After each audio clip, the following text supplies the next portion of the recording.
날마다 쓰는 나의 신앙읽기 TV 데일리 큐티 나무양기입니다. 오늘은 룻기 2장 1절에서 7절을 묵상하겠습니다. 나오미의 남편 엘리멜렉의 친족으로 유력한 자가 있으니 그의 이름은 보아스더라. 모압 여인 룻이 나오미에게 이르되 원하건대 내가 밭으로 가서 내가 누구에게 은혜를 입으면 그를 따라서 이삭을 주겠나이다 하니 나오미가 그에게 이르되 내 딸아 갈지어다 하매 룻이 가서 베는 자를 따라 밭에서 이삭을 줍는데 우연히 엘리멜렉의 친족 보아스에게 속한 밭에 이르렀더라. 마침 보아스가 베들레헴에서부터 와서 베는 자들에게 이르되 여호와께서 너희와 함께 하시기를 원하노라 하니 그들이 대답하되 여호와께서 당신에게 복 주시기를 원하나이다 하니라. 보아스가 베는 자들을 거느린 사원에게 이르되 이는 누구의 소녀냐 하니 베는 자를 거느린 사원이 대답하여 이르되 이는 나오미와 함께 모압 지방에서 돌아온 모압 소녀인데 그의 말이 나로 베는 자를 따라 단 사이에서 이삭을 죽게 하소서 하였고 아침부터 와서는 잠시 집에서 쉰 후에 지금까지 계속하는 중이니이다. 룻이 나오미를 따라 베들레헴에 온 것은 나이 많고 늙은 시어머니인 나오미를 섬기기 위한 것이었습니다. 룻이 나오미를 떠나면 나오미 혼자서 자신의 생계를 유지하기 위해 이삭도 줍고 허드렛 일을 해야 하는데 나오미는 베들레헴에 살 때 부유하게 살았기 때문에 그런 일을 하기 어려웠을 것입니다. 하지만 룻은 베들레헴 사람도 잘 알지 못했고 외국 사람이기 때문에 그런 일을 해도 사람들의 손가락질을 받지 않을 것입니다.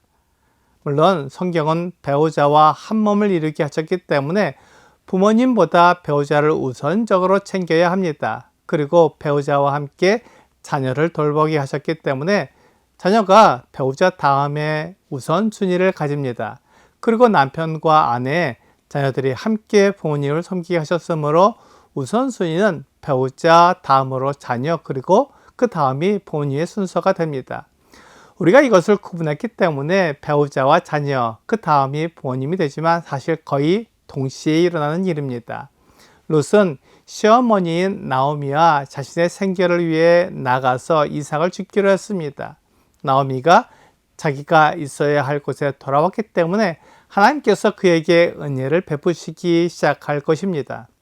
그러나 하나님의 은혜가 어떻게 주어지는지는 나오미나 룻이 알 수 없는 일이기에 그냥 가만히 하나님의 은혜가 주어지기를 기다릴 수 없었습니다.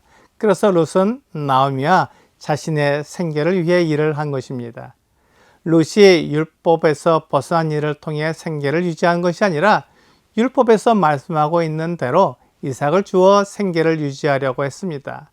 많은 경우에 내가 어려우니까 하나님의 말씀을 접어두고 내 생계가 안정되면 그때 하나님을 섬기겠다고 말합니다. 하지만 그것은 핑계일 뿐이고 하나님을 섬길 마음이 없는 것입니다.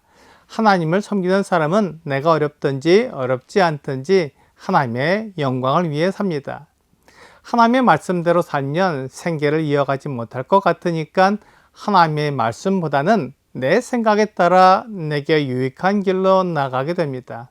하지만 하나님을 믿고 하나님께 나의 생계를 맡기면 당장 어려울 것 같고 생계가 이어지기 어려울 것 같지만 하나님은 무능력하신 분이 아닙니다. 하나님이 주시려면 이 세상의 모든 것을 주실 수 있는 분입니다. 그렇지만 하나님은 나의 능력과 재능을 아시기 때문에 나에게 가장 알맞은 것을 주십니다. 마태복음 25장 14절과 15절은 또 어떤 사람이 타국에 갈 때 그 종들을 불러 자기 소유를 맡김과 같으니 각각 그 재능대로 한 사람에게는 금 5달란트를, 한 사람에게는 2달란트를, 한 사람에게는 1달란트를 주고 떠났더니 라고 말씀하고 있습니다. 주인은 종들의 재능을 알고 있습니다. 그들이 무엇을 잘하는지, 얼마를 다룰 수 있는지 잘 압니다. 그래서 각 사람의 재능에 따라 어떤 사람에게는 5달란트를, 어떤 사람에게는 2달란트를, 어떤 사람에게는 1달란트를 맡겼습니다. 세상의 기준으로는 5달란트 맡은 사람이 더 뛰어난 사람이겠지만 주인에게는 모두 그의 종이었습니다. 그래서 각자의 재능에 따라 나누어 주었을 뿐입니다. 주인은 아무도 차별하지 않았지만 세상은 그들을 차별합니다. 그래서 세상의 기준을 가지고 있었던 한 달란트 받은 종은 그 달란트를 땅을 파고 감추어 두었습니다. 그는 충분히 그 한 달란트를 운용할 재능을 가지고 있었지만 아무 일도 하지 않았던 것입니다. 결국 그는 주인이 돌아왔을 때 주인이 맡긴 돈을 다시 돌려줄 수밖에 없었습니다. 아무 이익도 남기지 못했던 것입니다. 룻은 생계를 위해 이삭을 주우려고 나갔고 우연히 보아스의 밭에서 일하게 되었습니다. 그리고 마침 보아스가 일꾼들을 격려하려고 그 밭에 왔습니다. 보아스는 일하는 사람들에게 여호와께서 너희와 함께 하시기를 원한다고 말했고 그곳에서 일하는 일꾼들도 여호와께서 당신에게 복 주시기를 원한다고 말했습니다. 보아스와 일꾼들은 하나님을 인정했고 하나님의 은혜로 곡식을 추수할 수 있게 되었다고 말하는 것입니다. 이것이 보아스의 믿음이었고 그가 일하는 사람들에게 나타낸 것이었습니다. 그는 자신의 능력이나 힘을 자랑한 것이 아니라 하나님을 자랑했고 하나님을 나타냈습니다. 그래서 하나님께서 그에게 은혜를 베푸신 것입니다. 보아스도 엘리멜렉처럼 흉년을 견뎌야 했고 어려움과 고난을 이겨내야 했습니다. 하지만 보아스는 하나님을 믿음으로 그 자리를 떠나지 않았고 결국 하나님이 주신 은혜를 누리게 되었습니다. 보아스는 자기 밭에서 이삭을 줍는 룻을 보았습니다. 그리고 곡식 빼는 사람들을 거느린 사원에게 이 소녀가 누구냐고 물었습니다. 그러자 그 사원은 나오미와 함께 모압에서 돌아온 모압 소녀라고 말해주고는 곡식 빼는 사람들 사이에서 이삭을 죽게 해달라고 말하고는 아침부터 와서는 잠시 집에서 쉰 것 외에 지금까지 계속 이삭을 죽고 있는 중이라고 말했습니다. 보아스는 룻을 주의 깊게 보았습니다. 룻이 나오미를 섬기기 위해 자기를 희생하며 아무도 모르는 낯선 땅에 온 것을 알았습니다. 그래서 보아스는 룻에게 하나님의 은혜를 나타내기로 했습니다. 오늘의 적용 질문을 보겠습니다. 선한 동기는 하나님의 은혜를 얻게 합니다. 오늘 어떻게 선한 동기로 성도를 도울 수 있을까요?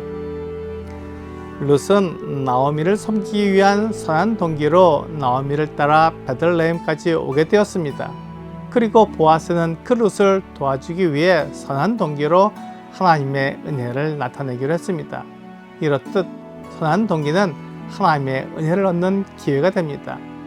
오늘 나의 이익과 나의 성공을 위해 일을 하는 것이 아니라 다른 사람을 돕고 하나님의 성품을 나타내는 선한 동기를 통해서 하나님의 은혜를 경험하는 여러분과 제가 되기를 주 예수님의 이름으로 기도합니다.